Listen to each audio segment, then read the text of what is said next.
Halo guys, Assalamualaikum warahmatullahi wabarakatuh. Apa kabar kalian hari ini? Apakah kalian sudah menonton video-video sebelumnya? Nah, video-video yang sudah kalian tonton berhubungan dengan topik yang akan kita bahas kali ini. Apa itu? Nah, topik yang akan kita bahas kali ini adalah tentang mental health. Kira-kira apa sih mental health itu? Menurut World Health Organization, mental health is a state of mental well-being that enables people to cope with the stress of life, realize their abilities, learn well and work well, and contribute to their community.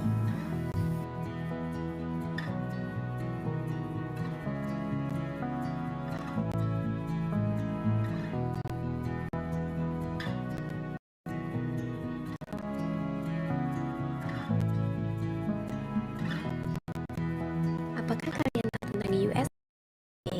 In USA 2019, nearly 1 in 5 adults experience a mental health, while 1 in 20 US adults have a serious mental illness.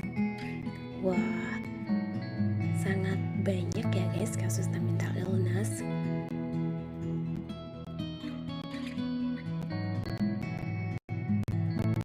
Untuk mengetahui pendapat dari orang lain, saya melakukan interview dengan beberapa sekolah Cikal Surabaya,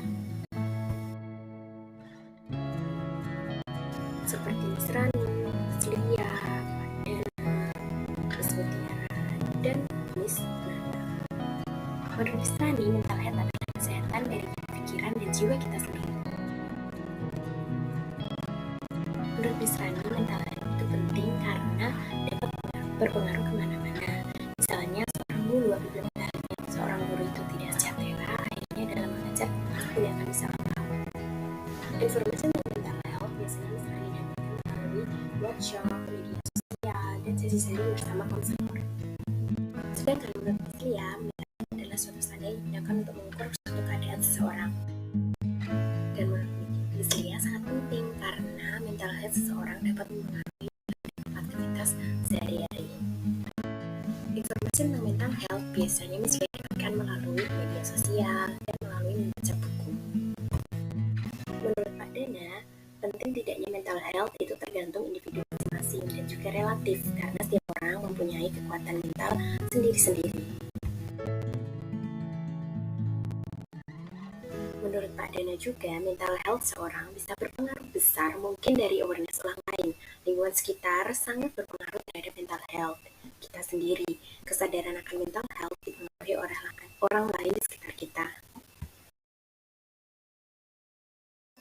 Informasi tentang mental health biasanya Pak Dana dapatkan melalui media sosial, karena media sosial tidak jauh-jauh dari keluh kesah seseorang dalam menjalani kehidupan.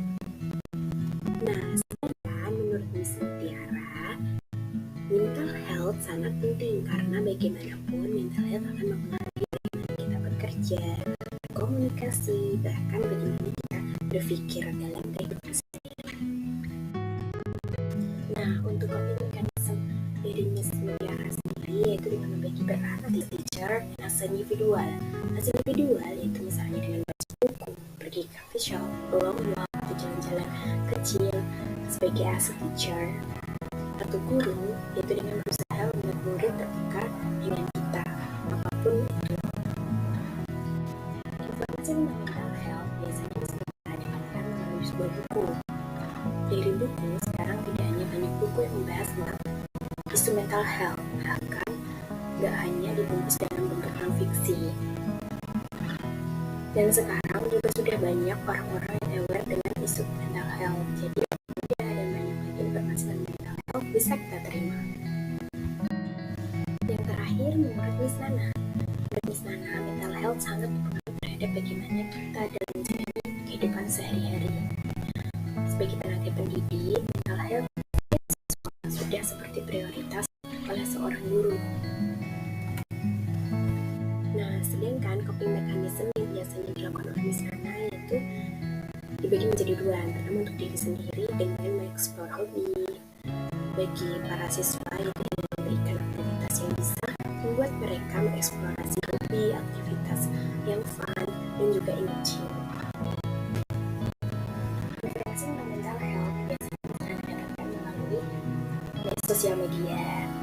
Karena dari sosial media kita bisa membaca postingan, komen-komen dari beberapa orang yang hal yang sama, bagaimana opini mereka, bagaimana hobi mereka.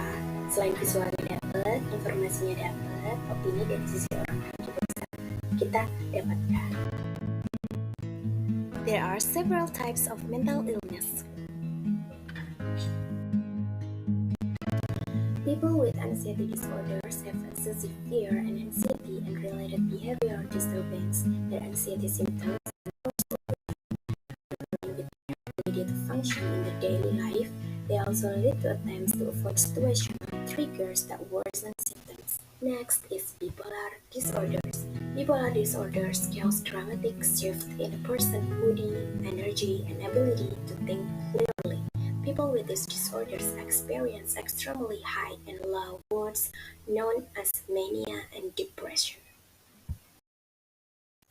Next is depressive disorders. People with depressive disorders commonly refer to as simply depression, experience a sad, empty, or irritable mood accompanied by physical and cognitive changes that are severe or persistent enough to interfere with functioning. Dissociative disorders. Dissociative disorders involve disruptions in memory, identity, emotion, perception, behavior, and sense of self. Between a person's thoughts, memories, feelings, actions, or sense of who he or she is. Eating disorders. People with feeding and eating disorders experience severe disturbance in their eating behaviors and related thoughts and emotions. They may become so preoccupied with food and weight issues that they find it harder and harder to focus on other aspects in their life. Gender dysphoria is a term that describes a sense of unease that a person may have because of a mismatch between their biological sex and their gender identity. Next is neurocognitive disorders. Neurocognitive disorders refer to cognitive function from a previously obtained level. People with this condition may have noticeable memory loss, difficulty communicating, significant problems handling daily tasks, confusions, and personality changes. Nah, selanjutnya ada OCD atau Obsessive Compulsive and Related Disorder, in which people have recurring unwanted thoughts, ideas, or sensations like obsessions that make them feel driven to do something repetitively, like compulsions. Nah, type of mental illness yang terakhir akan dibahas adalah sleep-wake disorders. Apa itu? Also known as sleep disorder, involves problems with the quality, timing, and amount of sleep, which result in daytime distress and impairment in functioning. Nah, kesehatan mental kita juga harus selalu kita jaga, because with maintaining mental health, we can get a lot of benefits like improved mood, reducing anxiety, feel more peacefully, think more clearly, improve relationship both with yourself and others, and increase self-esteem. Nah, selanjutnya adalah the relationship between mental health and quality of life, atau hubungan kesehatan mental dengan kualitas hidup kita.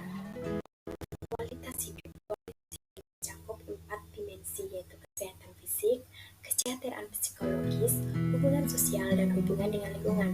Kualitas hidup merupakan suatu yang bersifat subjektivitas dan multidimensi.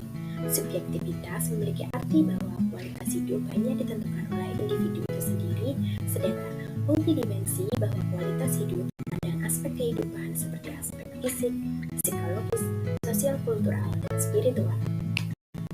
Jadi, dengan kesehatan mental yang baik, seseorang akan mampu mengatasi stres, kecemasan, dan depresi secara lebih efektif.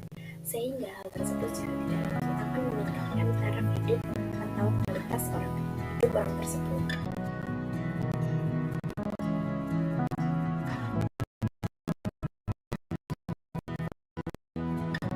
Oke,